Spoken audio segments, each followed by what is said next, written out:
Hello dear students, आप सभी का एक बार फिर से स्वागत है हमारे यूट्यूब चैनल स्टडी डिवाइस में। तो 14 मार्च 2023 से बोर्ड की एग्ज़ाम चालू होने वाली थी और आज फर्स्ट एग्ज़ाम थी फर्स्ट लैंग्वेज हिंदी का क्लास 10th में। लैंग्वेज हिंदी का पेपर का सॉल्यूशन करने वाले हैं आज। इसमें टोटल 4 विभाग थे। विभाग ए में आपको चैप्टर में से क्वेश्चन आंसर पूछे गए थे जो गद्यांश था। उसके बाद विभाग बी में आपको पंक्ति वाले क्वेश्चन आंसर पूछे गए थे। उसके बाद विभाग सी में आपका ग्रामर पार्ट था और विभाग डी में आपको निबंध और बाकी बड़े बड़े प्रश्न उत्तर के आंसर देने थे। तो हम लोग 1-1 मार्क्स के प्रश्नों का उत्तर और विकल्प और 2 मार्क्स के प्रश्नों का उत्तर का यहाँ पे सोल्यूशन करने वाले हैं। बाकी बड़े बड़े क्वेश्चन का आंसर हम नेक्स्ट वीडियो में देखेंगे, इसमें वीडियो लॉन्ग हो जाएगी। तो हम लोग विभाग ए से शुरुआत करते हैं। विभाग ए में आपका पहला क्वेश्चन है कि स्त्री शिक्षा के विरोधी कुतर्कों का खंडन पाठ साहित्य की किस विधा में लिखा गया है। तो इसका आंसर आएगा बी। स्त्री शिक्षा जो पाठ है वो उसके साहित्य विधा निबंध है, तो उसी में लिखा गया है ये। इसका आंसर बी हो जाएगा पहले क्वेश्चन का। और दूसरा आपका दिया है यतीन्द्र मिश्र जी ने भारत के किस शहर को संस्कृति की पाठशाला कहा है। तो इसका आंसर आपका हो जाएगा काशी। यतीन्द्र मिश्र जी काशी में रहते थे और उन्होंने काशी को ही संस्कृति की पाठशाला कहा है। चलिए अब नेक्स्ट क्वेश्चन में चलते हैं। आपका अगला क्वेश्चन है एक कहानी यह भी शीर्षक पाठ के लेखक कौन है। एक कहानी यह भी मनु भंडारी ने लिखा है। इसका ऑप्शन नंबर सी सही हो जाएगा। तो आइए अब क्वेश्चन नंबर 4 देखते हैं। क्वेश्चन नंबर 4 में पूछा है कि संस्कृति पाठ के लेखक का पूरा नाम दीजिए। संस्कृति पाठ के लेखक के पूरा नाम था भंदन आनंद कौशल्यायन, ये उनका पूरा नाम था।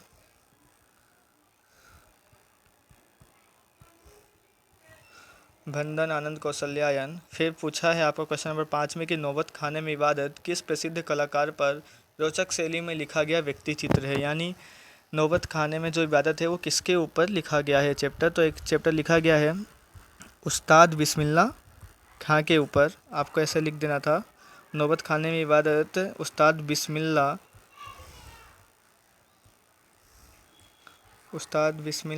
खां के ऊपर लिखा गया है चैप्टर। उसके बाद क्वेश्चन नंबर 6 में आपको पूछा है कि सेनानी ना होते हुए भी चश्मे वाले को लोग कैप्टन क्यों कहते थे। क्योंकि चश्मा वाला नेताजी सुभाष चंद्र बोस को बहुत मानता था। उसने नेताजी सुभाष चंद्र बोस का चश्मा टूट जाने पर, मतलब उनकी मूर्ति पे चश्मा नहीं था, तो वह अपनी तरफ से हर रोज एक एक चश्मा उनके चेहरे पर लगाता था और उसकी वजह से लोग उसको सुभाष चंद्र बोस की सेना कहते थे या फिर सुभाष चंद्र बोस का साथी कहते थे, इसलिए लोग उसको कैप्टन बुलाते थे। क्वेश्चन नंबर 7 में आपको पूछा है कि फादर की उपस्थिति देवदार की छाया जैसी क्यों लगती थी। देवदार एक वृक्ष है जो बहुत घना होता है और वो हम सबको छाया प्रदान करता है। तो फादर भी इसी प्रकार से अपने चरित्र से और अपने स्नेह प्रेम से लोगों में प्यार बांटते थे अपना, इसलिए लोग उसको देवदार की छाया के साथ तुलना करते हैं। उसके बाद क्वेश्चन नंबर 8 है आपका कि बाल गोविंद भगत की पुत्र वधू उन्हें अकेला क्यों नहीं छोड़ना चाहती थी। बाल गोविंद भगत बहुत बूढ़े हो चुके थे और वो बहुत धर्म कांड करते थे। वो अपना डेली का रूटीन जो कार्य होता है, मतलब उसको सही ढंग से नहीं कर पा रहे थे। इसकी वजह से बाल गोविंद की पुत्र वधू उनकी सेवा करनी चाहती थी बुढ़ापे में और कुछ पुण्य अर्जित करना चाहती थी, जिसकी वजह से वह उन्हें अकेले नहीं छोड़ना चाहती थी। इसके बाद देखिए क्वेश्चन नंबर 8 आपको अथवा में भी दिया है, आपको दोनों में से कोई एक लिखना था। अथवे वाले का आंसर भी मैं बता देता हूँ। इसमें आपको पूछा है कि लेखक को नवाब साहब के किन हाव भावों से महसूस हुआ कि वे उनसे बातचीत करने तनिक भी उत्सुक नहीं है। हम लोग जब भी बातचीत करते हैं तो सामने वाला इंटरेस्टेड है हमारी बात में कि नहीं है, इसके लिए नज़र आँखों से आंखें मिलाकर बात कर रहा है कि नहीं कर रहा है, इसमें बहुत ध्यान रखा जाता है। तो लेखक ने जब भी उनसे बात करने की कोशिश की तो वो खिड़की के पास खड़े थे और खिड़की से बाहर की तरफ देख रहे थे। वो लेखक की तरफ एक भी बार मुड़ के उन्होंने देखा नहीं। इससे लेखक को लगा कि वो उनकी बातों में तनिक भी उत्सुक नहीं है। ये 2 मार्क्स के क्वेश्चन का आंसर आपका हो गया। चलिए अब आगे बढ़ते हैं नेक्स्ट क्वेश्चन में। यहाँ पे आपको 6-7 वाक्यों में उत्तर देना था, तो ये हम लोग नेक्स्ट वीडियो में डिस्कस करेंगे। अभी हम चलते हैं सेक्शन बी MCQ में। Section B MCQ question number 13। इसमें आपको पूछा है कि बालक बसंत का बिछौना किससे बना बताया गया है। जो बालक का बसंत का बिछौना है वो बना है नए नए पत्तों से, पेड़ों के नए नए पत्तों से। बरसात होने पे पत्ते धुल जाते हैं बरसात के पानी से, तो पत्ते नए खिलने लगते हैं, उसी से बालक के बसंत का बिछौना बना हुआ है। उसके बाद आगे बढ़ते हैं क्वेश्चन नंबर 14 में। क्वेश्चन नंबर 14 में आपको पूछा है कि सुनी सरोज भृगुवंशमणि बोले गिरा गंभीर, पंक्ति में भृगुवंशमणि जो शब्द है वो प्रयोग किसके लिए किया गया है? तो वो शब्द प्रयोग किया गया है परशुराम जी के लिए। उसके बाद नेक्स्ट क्वेश्चन है क्वेश्चन नंबर 15। इसमें पूछा है यह दंतुरित मुस्कान काव्य के रचयिता कौन है? दंतुरित मुस्कान है जो काव्य, उसको किसने रचा या फिर उसको किसने लिखा है? तो इसका आंसर आएगा आपका नागार्जुन। नागार्जुन कवि हैं, उन्होंने दंतुरित मुस्कान काव्य लिखा है। तो आइए क्वेश्चन नंबर 16 देखते हैं। क्वेश्चन नंबर 16 में लिखा है कि गोपियों को समझाने हेतु श्री कृष्ण ने किसे भेजा? तो आपका इसका आंसर हो जाएगा कि गोपियों को समझाने हेतु श्री कृष्ण ने उद्धव जी को भेजा था। श्री कृष्ण ने उद्धव जी को भेजा था। उसके बाद आपका नेक्स्ट क्वेश्चन है 17वां कि उत्साह काव्य के रचनाकार कौन है? उत्साह काव्य के रचनाकार है सूर्यकांत त्रिपाठी, जिनको हम लोग प्यार से निराला भी कहते हैं। सूर्यकांत त्रिपाठी, जिनको निराला की उपाधि मिली हुई है। ठीक। इसके बाद क्वेश्चन नंबर 18 आपको पूछा है छाया मत छूना काव्य में कवि ने कठिन यथार्थ के पूजन की बात क्यों गई है? कठिन यथार्थ का तात्पर्य यहाँ जो हमारे अतीत में जो दुख बीत गए हैं वो सत्य हैं, और हमारे आने वाला जो भविष्य है हमारा वो भी एक सत्य है। तो कठिन यथार्थ का मतलब कवि सत्य से तुलना करना चाहते हैं। कवि को ऐसा लगता है कि जो भी बीती हुई बातें हैं अगर हम उनको याद करेंगे तो हमें दुख ही पहुंचाएंगी। इससे अच्छा हम अपने आने वाले भविष्य के सत्य और उसकी कठिनाई को स्वीकार करें और आगे बढ़ें। Question number 19। क्वेश्चन नंबर 19 में बोल रहा है कि गोपियों के अनुसार राजा का धर्म क्या होना चाहिए? तो गोपियों के अनुसार राजा का धर्म ऐसा होना चाहिए कि राजा हमेशा अपने प्रजा की रक्षा करता है, और राजा को कभी भी अपना राजधर्म नहीं निभाना चाहिए। राजा को हम सदैव नीति और सत्य के साथ अपना राजधर्म निभाना चाहिए। इसके बाद क्वेश्चन नंबर 20 आपको बोल रहा है कि परशुराम के क्रोध करने पर लक्ष्मण ने धनुष के टूट जाने पर कौन कौन से तर्क दिए? तो परशुराम के क्रोध करने पर लक्ष्मण ने धनुष के टूट जाने पर निम्नलिखित तर्क दिए। ऐसे आप बना बना के इसको लिख सकते हो। लक्ष्मण ने यह तर्क दिया कि बचपन में जब वो छोटे थे तो उन्होंने बहुत सारे धनुष तोड़े, तो वो धनुष टूटने पर कोई भी क्रोधित नहीं हुआ, बल्कि उनको नए धनुष मिल गए, और यह धनुष बहुत पुराना हो चुका था। श्री राम जी के छूने मात्र से ही वह धनुष टूट गया। तो इस धनुष के टूटने पर इतना क्रोध क्यों करना? और महान वीर योद्धा जो होते हैं वो छोटे मोटे धनुष टूट जाने पर क्रोधित नहीं होते। ऐसे ऐसे तर्क परशुराम को लक्ष्मण जी ने दिए थे। आपको 2 मार्क्स में ही लिखना है, तो ज़्यादा नहीं लिखना। ये हो गया आपका क्वेश्चन नंबर 20। अब आइए आगे बढ़ते हैं। क्वेश्चन नंबर 21 जो आपका है ये आपको 6-7 वाक्यों में लिखना है, तो हम इसको नेक्स्ट वीडियो में देखेंगे। अभी आप देखिए, आगे बढ़ते हैं। विभाग सी में आपको बोला है पहले कि वसुंधरा का पर्यायवाची शब्द लिखिए। वसुंधरा यानी पृथ्वी भी हो सकता है, और वसुंधरा यानी कि धरती भी हो सकता है। आप दो लिख सकते थे। पृथ्वी को भी हम लोग वसुंधरा कहते हैं। उसके बाद ऊषा यानी होता है प्रभात, जिसको आप लोग मॉर्निंग सुबह लिख सकते थे। उसके बाद अनिल यानी कि हो जाता है आपका हवा, वायु। ओके। इसके बाद अब आपको बोल रहा है कि निम्नलिखित समासिक शब्दों का विग्रह करके समास का नाम दीजिए। आपको समास का विग्रह करना है, तो ये महामानव लिखा है, इसको हम लोग लिख सकते हैं महान है जो मानव। महान है जो मानव। इसका आंसर हो जाएगा कर्मधारय समास। आपको पहले समास का विग्रह करना था, फिर समास का नाम लिखना था, तो मैंने ऊपर विग्रह कर दिया और नीचे समास का नाम है कर्मधारय समास। ठीक, आप ऐसे लिखते तो आपको 1 मार्क्स मिल जाता।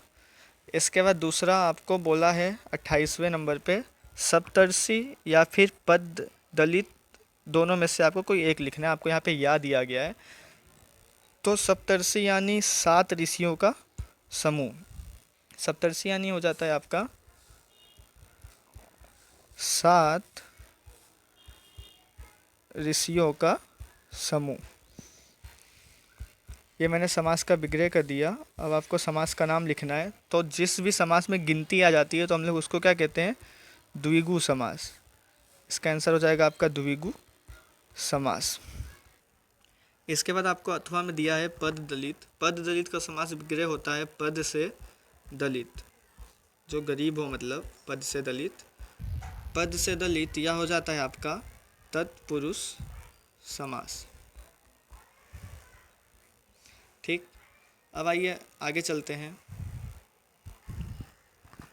तो चलिए आगे बढ़ते हैं क्वेश्चन नंबर 29 में। इसमें आपको बोला शब्द समूह के लिए एक शब्द लिखना है। आपको शब्द बोला है कि बिना पलक झपकाए लगातार देखना, तो इसका आंसर होता है एक टक देखना।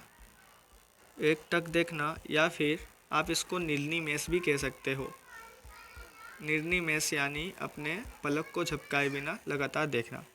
उसके बाद होता है जिस पर किसी का दबाव ना हो। जिस पर किसी का दबाव ना हो निरंकुश होता है। और लेकिन यहाँ पे आपको एक और बोल दिया है कि मनमानी करने वाला। मनमानी करने वाला व्यक्ति कैसा होता है? मनमोजी। तो आप इसमें निरंकुश व्यक्ति लिख सकते हो या फिर मनमोजी व्यक्ति भी लिख सकते हो। अगला क्वेश्चन आपको बोला है कि निपात ढूंढ कर लिखिए। निपात वह शब्द होते हैं जिन शब्द को अगर हम वाक्य में से निकाल लें तो भी वाक्य का अर्थ नहीं बदलता।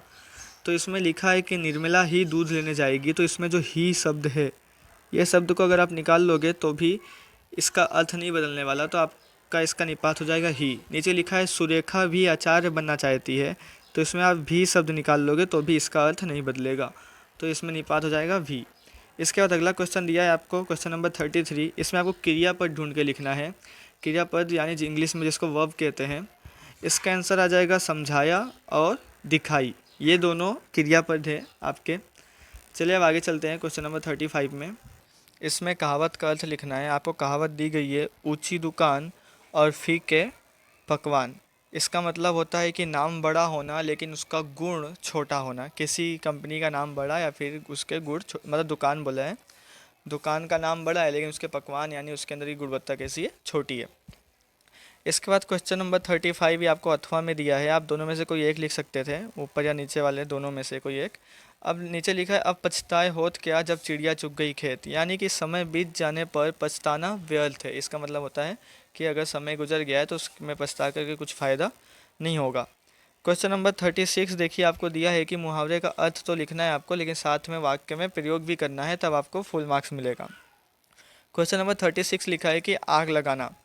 आग लगाना मतलब दो लोगों के बीच में झगड़ा करवाना या फिर किसी की बुराई करना। तो आप ऐसे लिख सकते हो कि राम ने श्याम और सीता के बीच में आग लगाया। ऐसा कुछ भी आप लिख सकते हो। इसके बाद क्वेश्चन नंबर 37 में आपको बोला है कि 9-2-11 हो जाना। 9-2-11 हो जाना यानी जगह छोड़ करके भाग जाना, कहीं से भाग जाना। राम 9-2-11 हो गया। राम ने अपनी गलती सुनते ही 9-2-11 हो गया, ऐसे आप लिख सकते हो। विभाग डी में आते हैं। विभाग डी में क्वेश्चन नंबर 38 में आपको पत्र लिखना था। ये पत्र हम लोग नेक्स्ट वीडियो में डिस्कस करेंगे, इधर वीडियो लंबी हो जाएगी। अब नेक्स्ट क्वेश्चन में चलते हैं। नेक्स्ट क्वेश्चन में आपको बोला है कि आपको गद्यांश दिया है, एक पैराग्राफ दिया है, उसमें से आपको प्रश्न के उत्तर ढूंढ के लिखने हैं। जैसे कि पहला प्रश्न आपको दिया है हिंदुस्तान कौन पधारने वाली थी, तो ऊपर आप देख सकते हैं इधर लिखा है कि इंग्लैंड की रानी, ये देखिए इंग्लैंड की रानी एलिजाबेथ हिंदुस्तान पधारने वाली थी। आपको बस इतना ही लिखना है, एक्स्ट्रा नहीं लिखना है। इसके बाद क्वेश्चन नंबर 40 लिखा है कि रानी एलिजाबेथ का दलजी क्यों परेशान था। रानी एलिजाबेथ का दलजी इसलिए परेशान था कि हिंदुस्तान, पाकिस्तान और नेपाल के दौरे पर रानी कब क्या पहनेंगी, ये सोच कर के उनका दलजी परेशान था। अगला क्वेश्चन आपको दिया है कि रानी से पहले कौन कौन दौरा करने वाले थे। तो देखिए अगला क्वेश्चन है कि गद्यांश का उचित शीर्षक दीजिए। आपको ये पूरा पैराग्राफ पढ़ना है और इसमें से टाइटल देना है आपको जो आपको समझ में आ रहा हो। मुझे तो यहाँ पे लग रहा है कि रानी एलिजाबेथ के हिंदुस्तान दौरे की बात की गई है, तो आप इसका शीर्षक दे सकते हैं कि रानी एलिजाबेथ का हिंदुस्तानी दौरा, ऐसा आप दे सकते हैं इसका शीर्षक। बाकी आपकी मर्जी, आप अपने मन से दे सकते हो इसमें। तो देखिए नेक्स्ट पेज में आपको आखिरी क्वेश्चन दिया हुआ है, क्वेश्चन नंबर 43। इसमें आपको 250 शब्दों में निबंध लिखना है जो कि 8 मार्क्स का है। इसमें आपको 4 ऑप्शन दिए हुए हैं। वैश्विक ताप वृद्धि यानी ग्लोबल वार्मिंग, विश्व स्तर पर भारत की पहचान, प्रदूषण की समस्या और समाधान, और यात्रा प्रवास का वर्णन। इसमें से मेरे ख्याल से सबसे ईजी है प्रदूषण, समस्या और समाधान, इसमें आप लिख सकते थे। तो यहाँ पे पेपर का सॉल्यूशन ख़त्म होता है। बाकी जो जो क्वेश्चन मैं छोड़े वो मैं नेक्स्ट वीडियो में अपलोड कर दूँगा। तो आपको कैसा लगा आपको ये वीडियो पसंद आई कि नहीं आई, आप मुझे कमेंट बॉक्स में लिख के बता सकते हो, और आपका पेपर कैसा गया ये भी आप मुझे कमेंट बॉक्स में लिख के बता सकते हो। Okay, thank you for watching. And अगर आपको वीडियो पसंद आई हो तो आप हमारे वीडियो को लाइक कीजिए और हमारे चैनल को सब्सक्राइब करिए और बेल आइकन को प्रेस कर दिए, जिससे आपको अपडेट मिलती रहेगी। Thank you.